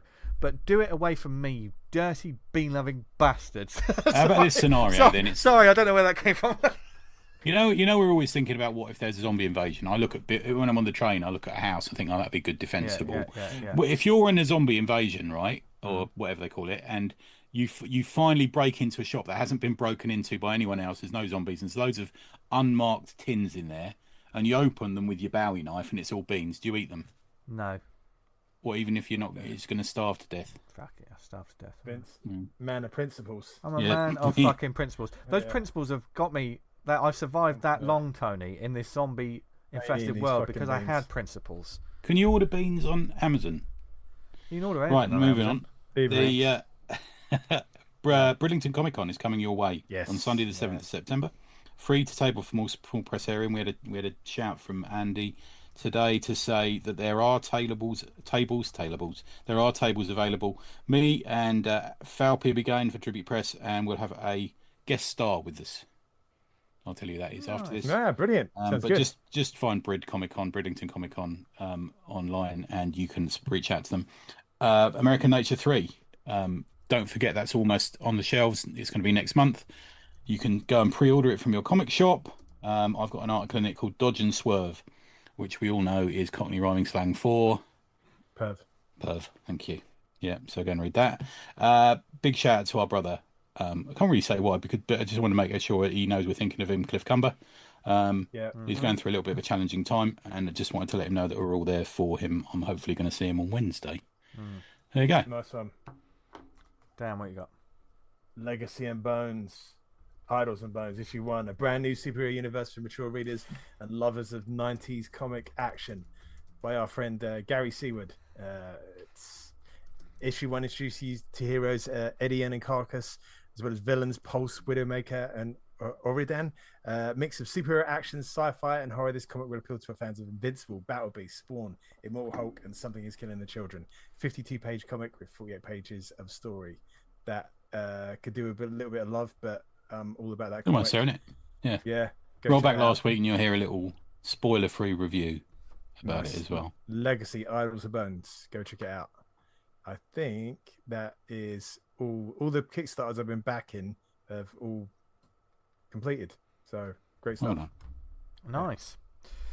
So without further ado, we threatened to recommend some comics to you, and now we're going to follow through on that threat. It's time for the recommendation section. Tony, go first. Shall I go first? So Dan's got 4, isn't he? I've got 3. I'm going to 3. do 2 relatively quick ones and then the longer one. Okay, so I'll go first anyway. So my first one is a hangover from last week because we went long with Hal last week, rightly so. Thanks to Hal for coming on. So my first one is 10,000 Inkstains, a memoir by Jeff Lemire. Came out last week, I think. I think you can buy it's a big old hardback book. This I showed the boys it. It's from Dark Horse, massive oversized hardback. I think you can probably buy it for a couple of reasons. Firstly, The main reason I bought it was the art. If you're a fan of Jeff's work, this is an absolute goldmine. Lots of early day stuff all the way through, right the way through to his Arcana stuff that's coming out at the moment. You can just flip through it for that. You can be inspired. It inspired me to get an ink dip pen out and give it another go. Try again, as I keep trying once a year. I try again, see if I can draw. Still can't, but I still enjoy the process. What you also get amongst that is you get a specific chronological specific chapters relating to different projects. So you get Black Hammer, you get Fireflies, you get all the different things Essex County that we know Jeff for, including the stuff that he just wrote. So when he went to DC New 52, for example, we had the Animal Man book, probably one of my favorite things he's done. Did you read that New 52 Animal Man book? I didn't. No, I didn't. Really good. It's well worth. Yeah, I remember hearing that. Yeah. Yeah. So he talks about Dan's cat's pid. Yeah. He talks about motivation, which, you know, comparatively what we've just talked about with Vince in a slightly different way, but he talks about how he had to shake himself up a bit a couple of times, and because his career has changed directions a number of times over the years. We've had the Vertigo stuff, Sweet Tooth stuff, you know, all the way from Essex County through almost like straight superhero comics with 52, New 52, through to a different version of DC when he did the Black Hammer universe, which is basically a sort of reworking of that world in a very different way, and all the way through to the more personal comics he does, the sort of science fiction stuff he does, the fantasy stuff he does. But it's all. I'm going to say the writing is a little drier than the art for me in this. I very much enjoyed the art, and I found the writing a little bit, I don't want to say by rote, but a little bit too chronological.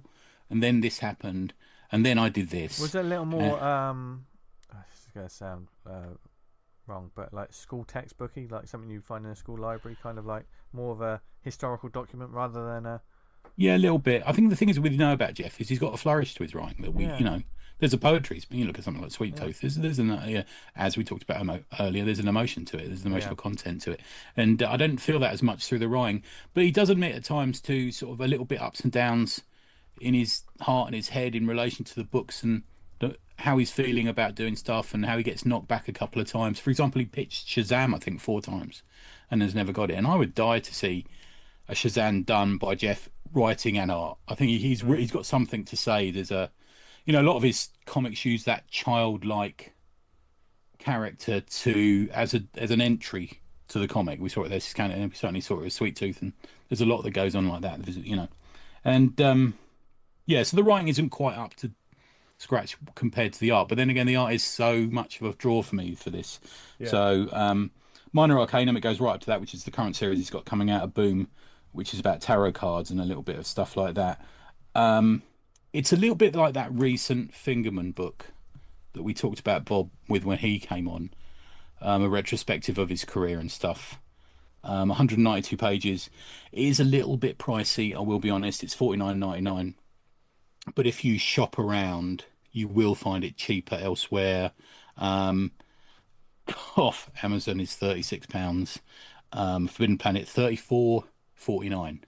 So I know they're something of a faceless, heartless chain, but you will get comics cheaper at Forbidden Planet, significantly cheaper. I support my comic shop. I was there this week, but I have to admit sometimes their comics are just a lot more expensive than Forbidden Planet. Loads of Descender, all this sort of thing in there. So yeah, I think it's got a bit of heat at the moment as well. I was chatting to Greg about it in Gosh today. 10,000 Ink Stains, a memoir by Jeff Lemire. It is a lovely package, put it that way. There you go. Nice. Dan, do you want to jump in with your first two? Yes, I've got now that's what I call Turning Tricks issue 4 by Mike Aston, a comic about a perpetually thirsty waitress and her quest to get laid in a galaxy on the brink of war. I'm saying this is my favourite cover of the month. Yes, it's kind of there's a scene with a woman's hand placed on top of a scan. He's going to say panties. He's going to say panties. He was doing so well. Go on. Her underwear, which there's not a lot of, and in the background there's Under here. there's two spaceships getting blown up, which is like excellent. Best thing you can do in meetings at work, by the way. So if you say, "Oh, it's just out of the blue," go, "It's under there," and they go, "What?" I say, "It's under there," and they go, "Underwear." I do that all the time. Never fails to get a laugh. Yeah, he's very popular. I stitched someone up with "He's leaving Friday." That's a classic. You go, "He's leaving Friday," and they're like, "Oh, Robinson Crusoe." That's such a dated thing. Yeah, Kids won't for get it. God's so dated. sake, Dan. It's so dated. But yes, this continues the adventure. This is issue 4 of Tenny Tricks, where our titular character continues her erotic adventures across the cars. It's interesting. It's kind of got a very limited color palette. There's like black, white, and then you've got a cyan, and then what do you call it? A hot pink, like a red. Yeah, I reckon. Magenta. Yeah. Is it more Magenta, 100% magenta? God, Yes, such a that's- design nerd. Yeah, that's. Can you? You're 100% magenta. Oh yeah, I'd love it. Yeah, so I hold my breath. That's a real load of fun. One that I was off for a week from work, so I totally missed this when this first turned up at the Orifice, and that was Space Boy and the Future King. Oh, I've got this. It's good. Hey. Yeah. Yes, by Rory Donald. I read these and then I pass them on to someone at work who's got younger kids, because I feel like this is the home for it. Do you know what I mean? I want to support Rory, but then this comic feels like it should be in the hands of a young kid really enjoying it. And it's got such a lovely voice that it's really from that place in the world, like this little corner of our land. It's great, and We'll be there in 3 days. yeah, mate, The land of King Arthur. Yeah, go down to Tintagel if you've got the time. Maybe not. Okay. Let's see if I can.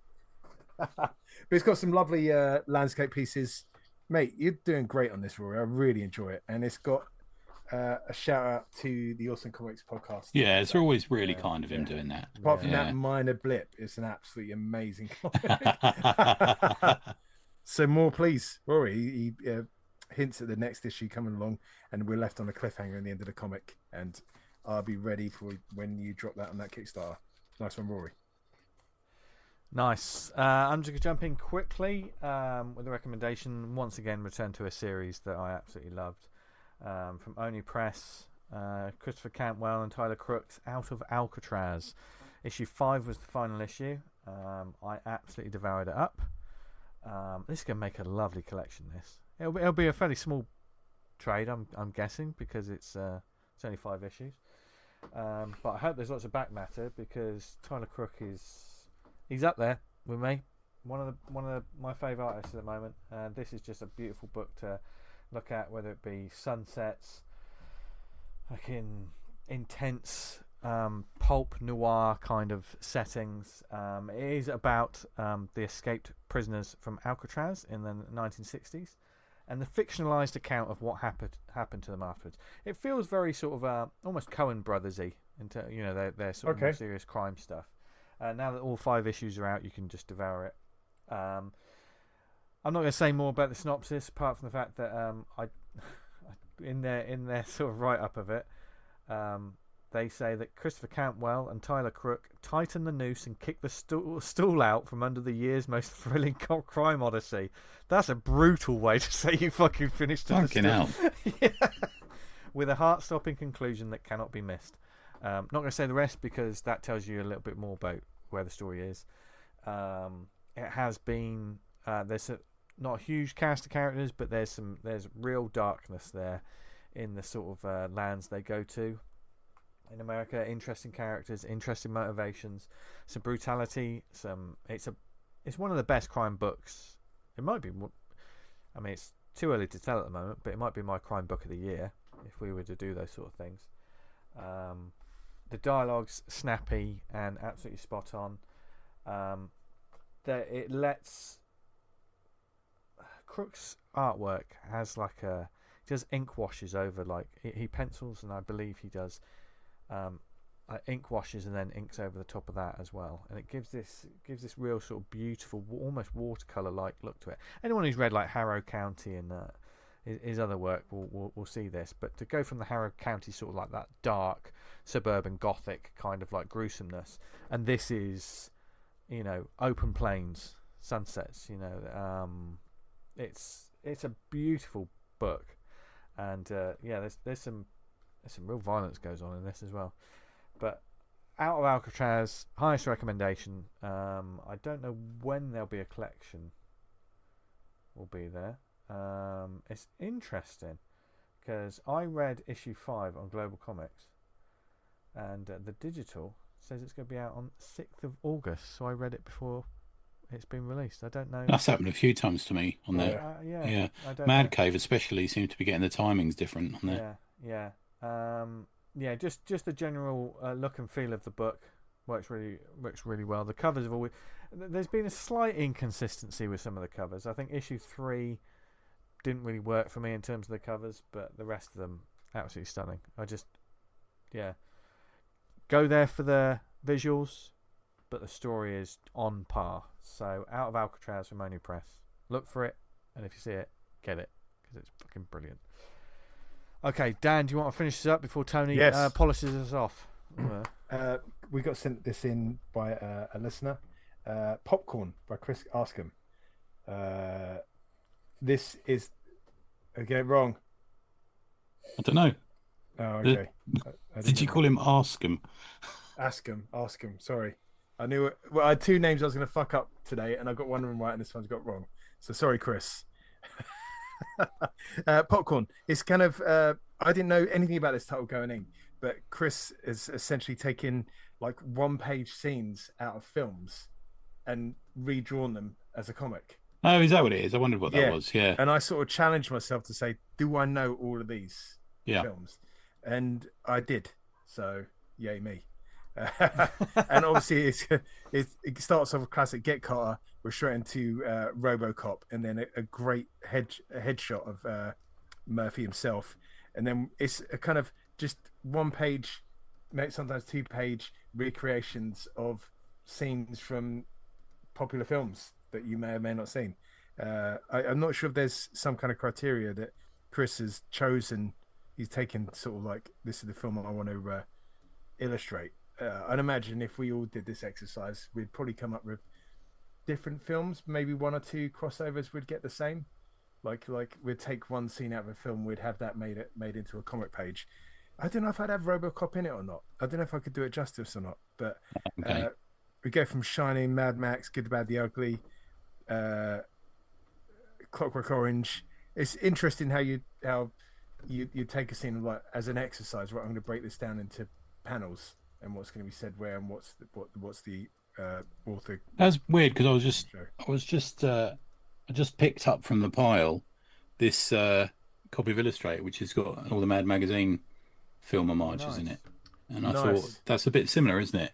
Yes, because totally. they pick scenes. This one is Saturday Night Live. Staying Alive, is it? I don't know whichever one it is, but it's sort of just picking a scene from a movie, and it's like that all the way through this.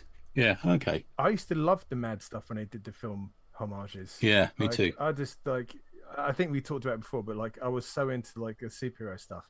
I'd watch any fucking film about superhero.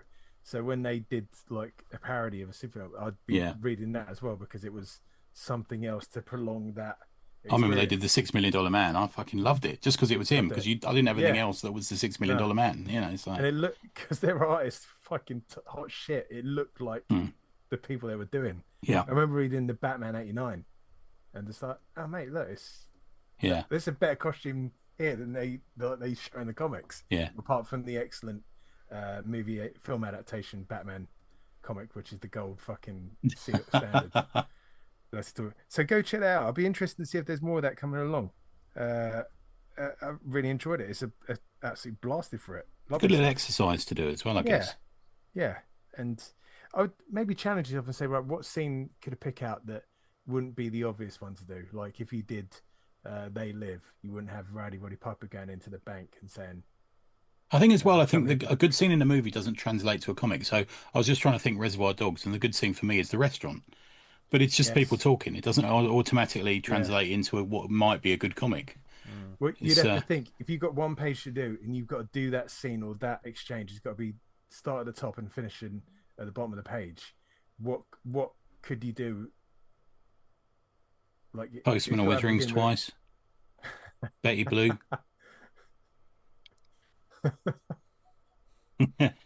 Basic Instinct. Adventures of a window cleaner or something. Yeah. I like that film. It starts off with him cycling with a ladder on his shoulder. And I thought you used to see that, didn't you, window cleaners? They'd be on a bicycle with a ladder. That's a fucking difficult balance, isn't it? Yeah, that's not. Yeah, there's a skill there, isn't there? But to be fair, that was when there was like about 5 cars on the road at all times. Yeah, they're all Morris Minors. Yeah. It was like, yeah. No, you haven't got so much. Now you get knocked over by a load of electric bikes and kids nicking your phone. That's 2025. You're welcome to it. Yeah. That's me, Tony. Yeah. All right, Tony. hang on. Oh, he's having another sip of coffee. This could be good. Oh, yeah. So my next one is I left this in the office when I was in Cardiff a few weeks ago. So I'd had to recover it on Friday, which is the reason it's taking me a couple of weeks to get to. But it's Black Rider, written by Ellis Best, who I don't know if you know is the grandson of George Best.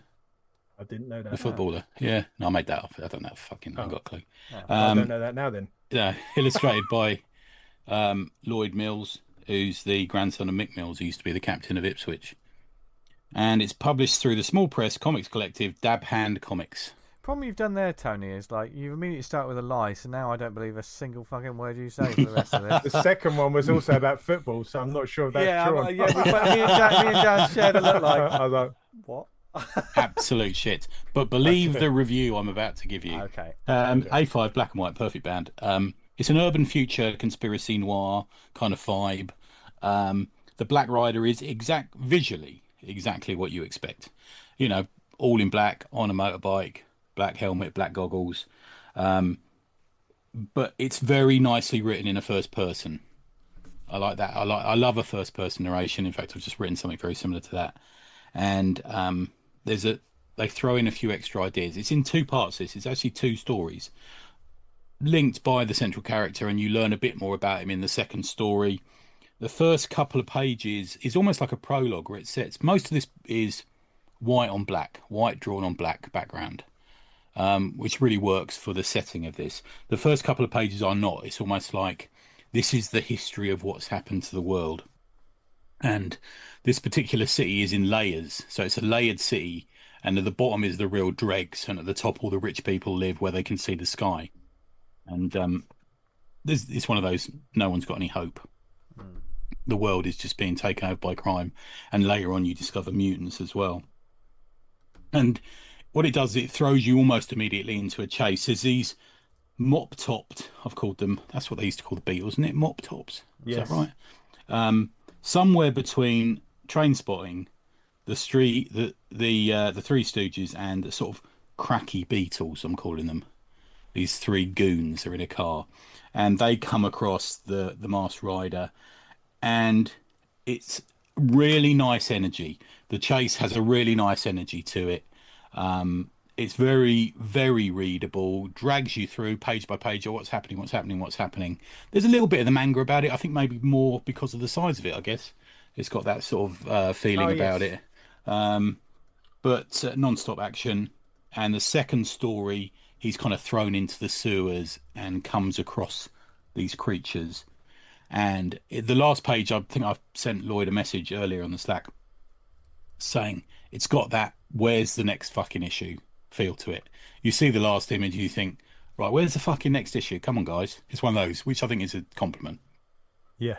Very readable, widescreen. Starts off in that sort of widescreen action. Nice combination of that first person, but also it's easy to have like first person introspective narration, isn't it? But to combine that first person with a sense of urgency in relation to an action comic, I think is a skill, and it does it quite successfully. I'm going to say the cover is a little bit too enigmatic for me. Okay. I think doesn't give away as much as it should. It doesn't, and it tells a slightly different story. It gives it more of a sort of Blade Runner advertising in the sky kind of vibe, which I can see is what they're going for. I think perhaps something more story specific I'd have preferred, but it's not bad. And the only thing I will say, guys, be careful about changing lettering sizes. It became more obvious because some of the boxes, they've reduced the point on the letters to such a size where my old eyes were having trouble reading it. And then the next one, it will go back to a bigger lettering size.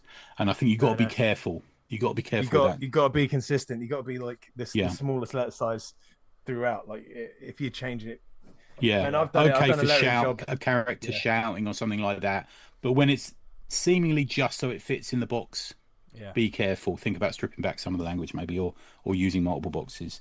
But otherwise, good. Yeah, good fun. Really liked it. Very kind. Lloyd sent me a lovely sketch of Cyclops as well. There you go. Really nice of him. You can go to Dab Hand Comics, dab_hand_comics on Instagram, or Ellis Best, ELLIS Best _ or Lloyd Mills _comics. Or look up their dads when one of them played with West Ham, and you can get yourself a copy of this. It's really good. Black Rider. I hope there's a second issue. Come on, lads, get on with it. That sounds great. Yeah. Nice. Well, this has been an episode for the ages. Man, this has been an episode. It has certainly been an episode. The Soul of Vince Hunt. That's the title of this one. I forgot I had one. But no, in all seriousness, you were nicely honest there, man. It's been I got a real sense of a lovely bit of honesty out of you around that. I think that's good. I think you should be proud of yourself. Thank you. I'm not going to sleep for 5 days. And while I'm not sleeping, I'll be checking out and when I'm not doing that, I might be checking the emails of the Awesome Pod, where you can get in touch with us and let us know what you think of this episode and what you want to see in future episodes coming up. God, I'm always on it. Slick as fuck. On it. We're terrible at this, aren't we? Because when we do a good segue, we stop to congratulate ourselves to do a good segue. Like that. It's because we're unprofessionalism lives.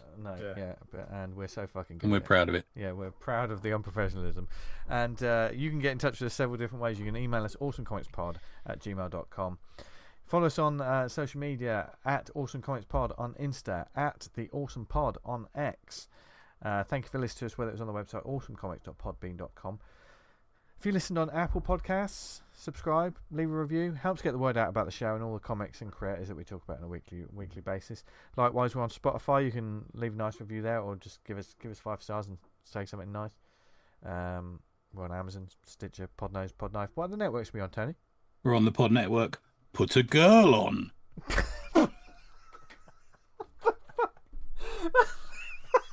Have you seen that reel yet? Yeah. Fuck me, that dude. He is relentless.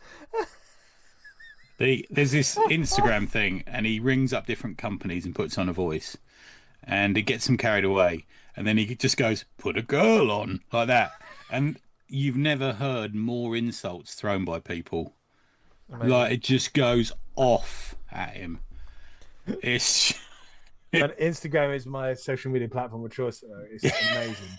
Yeah. Put a girl on, and you hear them go, "Right, I'm going to come and kill you." Speaking of which, where can people find us online, etc.? Tony? You can find me at neverownanything.com. Nice. Dan? You can find me, Dan, at Vanguard Comic, all over Twitter and stuff.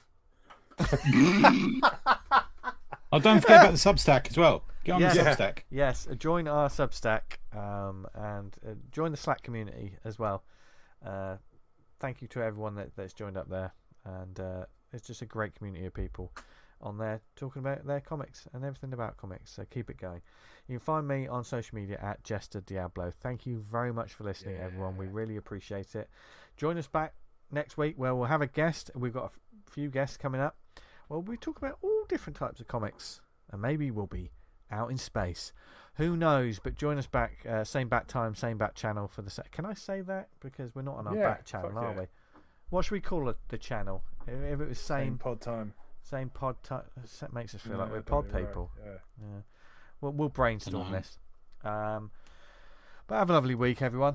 From everyone here at ACP Towers, we hope you're happy, healthy, doing well, making and loving the comics that are in your life. And from Dan, Tony and myself, have a brilliant week. Keep making them, keep reading them, and as always, what should they do, guys? Stay awesome. Stay awesome. See ya. Yeah. Bye.